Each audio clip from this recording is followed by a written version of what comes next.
สบายดีของซองสลัดคาที่ซาแนลมีประมาณ3 ปีบาทแล้วเจอกับเมียนมาเป็นกันเลย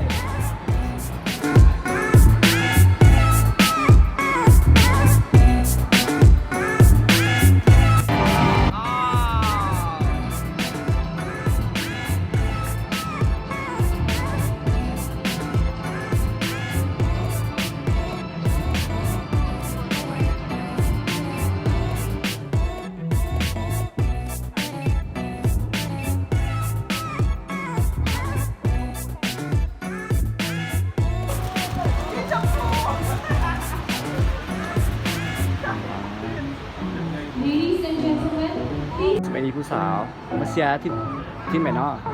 เบิ่งจากถุงกับมูแล้ว ว้าวทีมลาวแน่นอนเย้ลาวสู้ๆ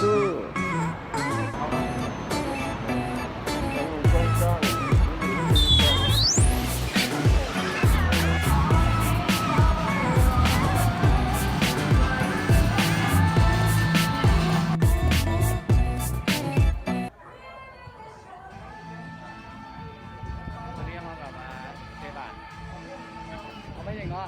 ไม่อย่างให้ลูกมาเชียร์ลาวครับมาดูบอลเชียร์ลาวครับ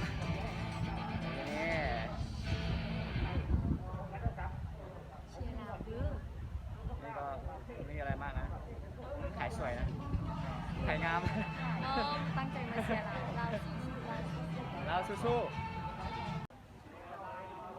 เอาเร็วเร็วเชียร์ลาว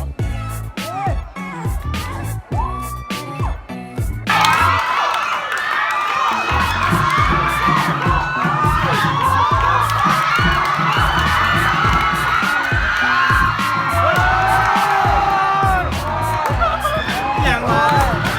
โอ้เสร็จแล้วมีเดียวเอง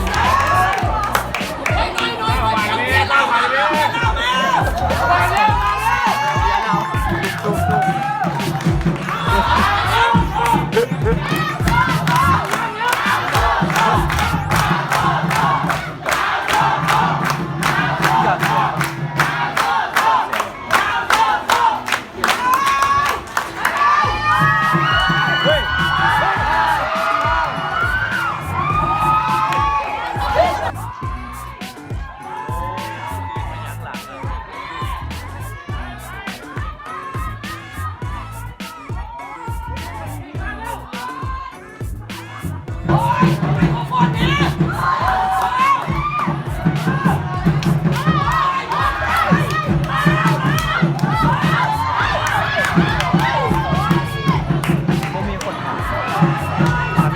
ก่อนเลยทุกคนไม่ได้สิใครบอกกรรมการเอาต้องมาแล้วลูกนี่ต้องมา go เอาเนี่ยอ้าวที่2เหรอที่ลูกหลงเหรอทำเป็นยังไม่รู้พี่เหลี่ยม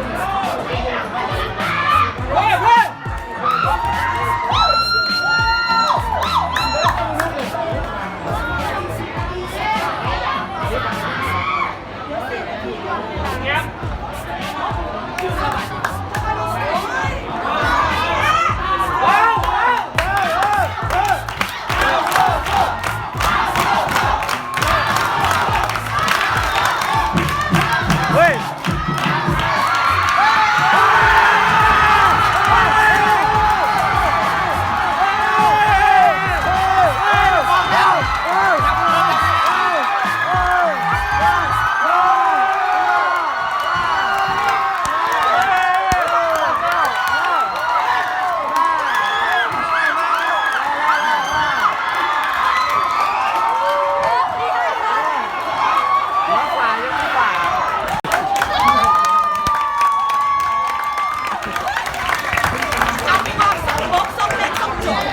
้ยอาจารย์จะเยอะอาจารย์ หน้ามืดเลยแบบหวังสิไปซื้อเส้นซื้อเครื่องเอาจริงเนี่ย